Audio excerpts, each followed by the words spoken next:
Migrants do have new jobs that they can go and seek out because across the United States of America, minimum wage is up across the board. But some people are upset at that. I'm going to read Super Chat shortly. I'm going to get to you. Millions of Americans ringing in the new year with a raise. From coast to coast, a near record number of states are increasing their minimum wage.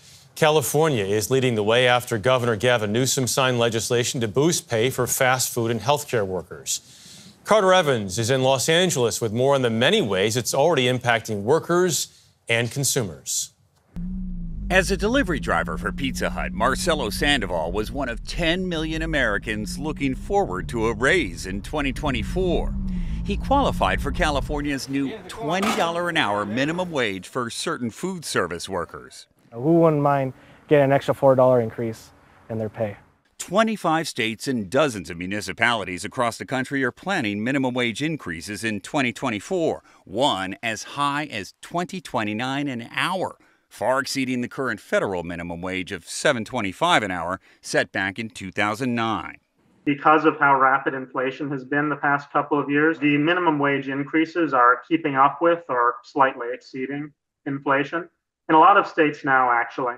But the bigger paychecks will come at a cost, especially at restaurants in California. You know, your burrito costs $15 an hour. It's going to cost $17, I should say. What's the ripple effect going to be? Everyone else has to match, right? Because if you can work at McDonald's or Starbucks for $20 an hour, why would you stay at the kitchen at Olive Garden or even at Walmart? Economists believe it could eventually lead to a slight increase in overall inflation and other unintended consequences. You're not going to see that $20 an hour. Unfortunately, I won't. That's because Sandoval is one of more than 1,100 California delivery drivers Pizza Hut franchises are laying off.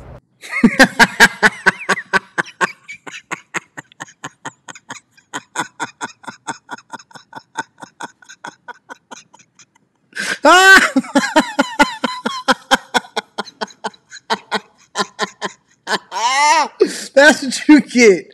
That's what you get.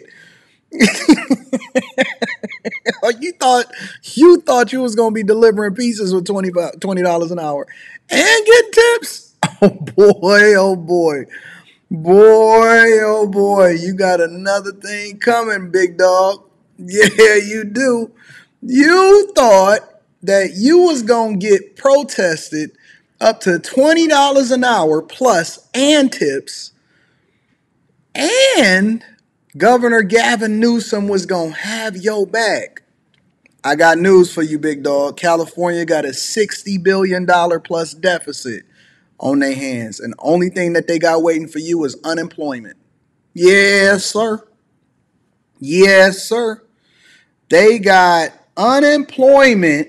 The unemployment office is waiting for you. They paid $325 a week, man. So listen, lower your lifestyle, dig in. Van life is calling for you, big bro. Yeah. Taking showers at Planet Fitness, going to wash up and use the bathroom at Walmart, sleeping, hoping that when you go out there and you go to take your shower inside of Planet Fitness that somebody don't steal your house, steal your van. Yeah, that's waiting for you. Over in California, they got health care for migrants. Taxes is out of pocket. They also want to make sure that they give you all of the social services. Rich people are leaving, even though they pay slightly 1% of the population in California pays almost 50% of the taxes. And you thought that they had your back. Listen. Inflation is not going to tick up slightly. It's going to explode, especially in California. Inflation is not going to tick up slightly. It's going to explode. Welcome to the new America. Because they don't want to pay you $20 an hour. Exactly. So now, instead of looking forward to a bigger paycheck, he's looking for a new job. I felt a little betrayed. I was like, but at the same time, I'm not surprised. For CBS Saturday Morning, Carter Evans, Los Angeles. And you know what the funny part about it is? You know what the funniest part about this whole situation is? Some people was like, oh, that just tickles your fancy. Yeah, it does. Because guess what? Delivering pizzas And I'm not saying that that's a bad thing, because I think that people should do, but that's not a job that when people say, yo, everybody should make a livable wage, you get what you deserve, not what it is that you feel like somebody's owed to you. Meaning that I remember when I was coming up, and you would go and get the job at McDonald's, and not saying that McDonald's is a bad job. Listen, do what you got to do, hustle. As long as you're not doing it illegally, I'm cool. But getting a job at McDonald's when you first graduated, or you was first in high school when you got your first job because you just became old enough to work because your homeboy worked there and he was able to go get some new shoes, that wasn't supposed to be a career. It's flipping patties all day. That was like supposed to be the job that you get right out of high school. You know what I'm saying? Like something to tide you over, to keep you going. That wasn't supposed to be the thing that we force you to do. And so because everybody only looks at it from one perspective, they look at the overall corporation. But what they don't understand is that Pizza Hut is a franchise, meaning that it has individual owners that run these individual locations, and they have to sell a ton of pizzas to a lot of people that can afford them at a much higher price in order to pass that over to the consumer in order to pay you $20 an hour. What people don't realize, because you've never actually opened up a restaurant or a successful business at all, what they also don't realize is that the margins in the restaurant business are razor thin.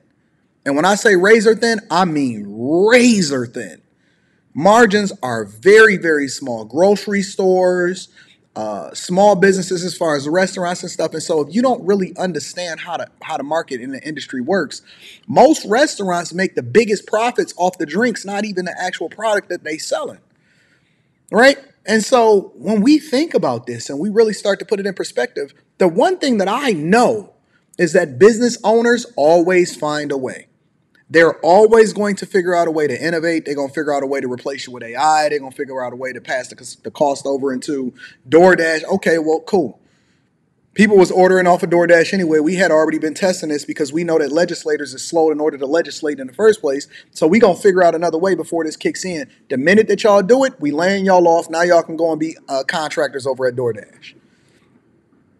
Now you can go and be a contractor at DoorDash. DoorDash is going to deliver it. Uber Eats is going to deliver it. Grubhub going to deliver it.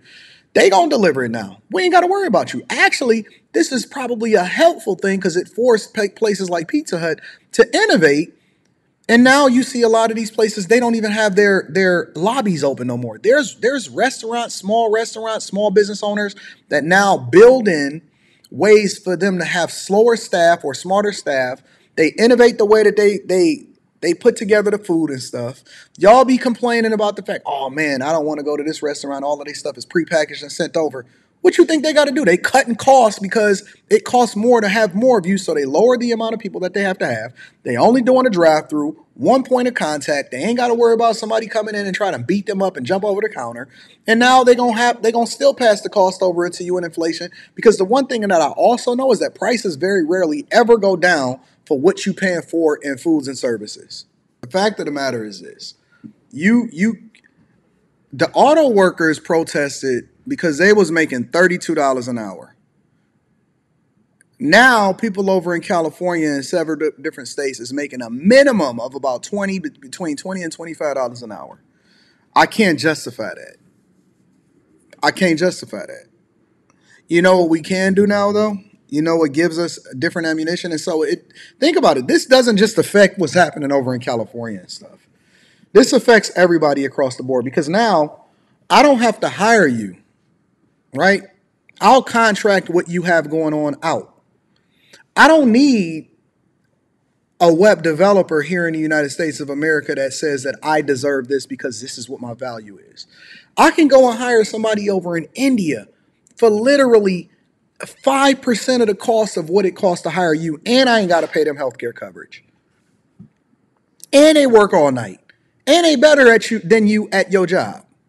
It's some industries that it's just going to be automatically built in. And I can't think of many that's not being upended right now. When you think about all of these migrants that's coming into the country, for example, right? One thing that the South has always had over the Midwest and the North and even the West is that they've had a robust migrant economy that allows for people to skirt how much that they're truly paying in regular workers And then when you look over in some of these cities, you'll see protesting union workers, union iron steel workers, union pipe fitters, union labor. Tell them to really force the city to tell them to pay us and give us the contract. No, they're going to get SA and them and Jose and Jesus and SA and them. They don't even take Christmas. They don't even believe. They ain't tripping about Christmas. They ain't taking New Year's off. They don't believe in no holiday pay. They out there throwing up that work. They throwing up them houses, and they doing it well, and they doing it for a fraction of the cost. That's the one thing that the South has already had. So even when we talking about the housing industry, yeah, you may pay the lumber prices. Yeah, you might have to, but when it comes to pouring that concrete, that framing, when it comes to, all of that, yeah, you might have to do the electricians, because the electricians, you got to make sure that they can pull the permits. You might have to do the plumbing because they can pull all of that. But when it comes to the everyday labor, I'm telling you, we can pretty much automate everything. We can bypass you. We don't have to spend the same amount of money in order to hire you. So now if you don't have a unique skill set that now is regulated or supported by the federal government in order to get certain government jobs, or hey, they don't want to go over here and have to hire workers overseas because you need a visa in order to do so, or a work permit, right? If you don't have a certain skill set, if you don't understand sales, if you don't add value into an organization, you've unionized and voted yourself out of a job. I'm going to give you the real. Listen, somebody says, nah, we believe in holiday pay. No, you're supposed to negotiate your off days. You're supposed to negotiate your off days. That's a part of your benefit package because they see value in you. 2022 was a year of mergers, and they like to call it synergies, right? And synergies are basically, okay, we're going to buy this company. We're basically not even buying a company. We're absorbing their customer base, and then we're going to lay off everybody because we can do the same thing with less. So we don't need a new HR staff. We don't need a new technology staff. We're just going to take the things that we've already done, and we're just going to extend them, and we're just going to absorb their customer base.